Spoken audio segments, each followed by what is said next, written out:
एक income tax के SMS ने पूरे टैक्स पेयर समाज को हिला कर रख दिया है। ध्यान से सुनिएगा पूरी वीडियो, क्या क्या कंसिक्वेंसेस रहने वाले हैं, कैसे आपको आगे बढ़ना है इस केस के अंदर, वो भी पूरा गाइड करके चलूंगा। कोई भी हवाओं में बातें नहीं होगी, सारी बातें प्रोविजन के साथ होंगी। सबसे पहले मैं बात करूं तो यहाँ पे कोई भी मेल टैक्स पेयर को नहीं आई है, किसी को भी नहीं आई है। यहाँ पे खाली इनकम टैक्स डिपार्टमेंट के द्वारा बताया गया है, अलर्ट किया गया है, कोई भी नोटिस नहीं है। सेकंड चीज ये है, ये कोई भी नोटिस नहीं है, अलर्ट है। बट सबसे इंपॉर्टेंट चीज ये है कि आपको इसको इग्नोर 0% करना है।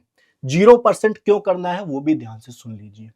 आपका केस जितना मैंने प्रैक्टिकली आज एनालिसिस किया है, मैंने यहां पे 20 केस देखे हैं और 20 के 20 केस में कहीं एग्जम्पशन एक्सेसिव दिखा रखी है, कहीं डिडक्शन एक्सेसिव दिखा रखी है, कहीं वीडियो की रिपोर्टिंग नहीं है, कहीं शेयर मार्केट की रिपोर्टिंग नहीं है, कहीं फॉर्म का गलत सिलेक्शन है, कहीं ना कोई गलती है। इसकी वजह से रिस्क मैनेजमेंट प्रोसेस में आपका जो केस है वो जा चुका है। अब आप लोग हवाओं में बातें करना चाहते हो तो जैसे आपके प्रोफेशनल थे जिन्होंने आपकी आईटीआर फाइल करी है और जैसे आप हो तो बिल्कुल कुछ भी मत कीजिए। इनकम टैक्स डिपार्टमेंट आपका रिफंड जो आप लोगे गलत तरीके से वो तो लेगा ही लेगा और 25% पेनल्टी भी लेगा और आप खुद चल के देके जाओगे। इतना याद रख लेना, प्रोविजन से बाहर कोई भी नहीं जा सकता है, ना आप जा सकते हो ना ही कोई प्रोफेशनल जा सकता है।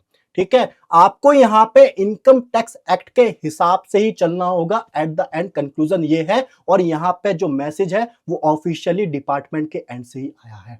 अब मैं बात करता हूं कोई मेल रिसीव हुई है या नहीं हुई है। मेल कोई भी रिसीव नहीं हुई है। हमेशा से इनका ये रहता है कि अधूरी चीजें करते हैं और टैक्स पेयर अल्टीमेटली परेशान होता है। सर सॉल्यूशन क्या है? सबसे बेस्ट सॉल्यूशन मैं आपको बताने जा रहा हूं। आपका जो भी एक्चुअल रिफंड है तो लीजिए। आपको लगता नहीं है एज पर प्रोविजन वो ठीक है आपकी एग्जम्पशन और डिडक्शन, तभी उसको वैसे का वैसा रहने दीजिए। अदरवाइज अपनी आईटीआर रिवाइज कर दीजिए। मैं बता रहा हूं आपका रिफंड हो सकता है कुछ भी ना आए, बट आपका यहां पे कोई भी पेनल्टी आपको अपनी जेब से नहीं देनी पड़ेगी। सबसे इंपॉर्टेंट चीज, अगर आप लोग चाहते हो इस मैसेज को इग्नोर करना बिल्कुल कीजिए। 31 दिसंबर के बाद अगर यहां पे कोई भी स्टेप लिया डिपार्टमेंट ने, आप लोग ध्यान से समझिए, अगर आपका केस नॉर्मली होता तो अभी तक आपका रिफंड आ जाता। अगर उसके अंदर कोई गलती पाई गई है और आप उसके पीछे का जस्टिफिकेशन या फिर इंफॉर्मेशन प्रोवाइड नहीं कर पाए तो आपकी यहां पे टैक्स लायबिलिटी के ऊपर पेनल्टी भी लगेगी। वही यहां पे बोला गया एन अपडेटेड रिटर्न में बी अल्टरनेटिवली फाइल 1 जनवरी 2026 से आप इसको फाइल कर सकते हो एडिशनल टैक्स लायबिलिटी के साथ। इसमें आपको कोई भी दिक्कत नहीं आने वाली है। एडिशनल टैक्स भी पे कीजिए, रिफंड जो है आपका वो भी जाएगा और यहां पे डिपार्टमेंट आपकी हार में बहुत ही ज्यादा खुश होगा। ठीक है sir, at the end conclusion यही है कि ये एसएमएस है, कोई भी मेल नहीं आई है। वेट कर लीजिए 24 घंटे का। अगर आपको लगता है आपकी रिटर्न फाइल नहीं हुई है सही तरीके से तो उसको सही तरीके से फाइल कर दीजिए। रिवाइज रिटर्न पे आपको कोई भी गवर्नमेंट को पेनल्टी पे करने की जरूरत नहीं होती है।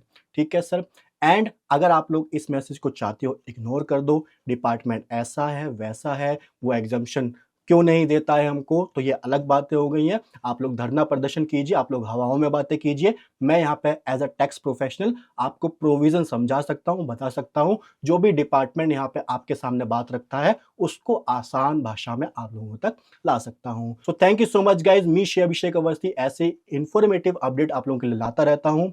बहुत बहुत शुक्रिया आप लोगों का वीडियो को देखने के लिए। ज्यादा से ज्यादा इस वीडियो को शेयर कीजिए, वीडियो को लाइक करना और कमेंट करना बिल्कुल भी ना भूलिए। Bye bye, take care.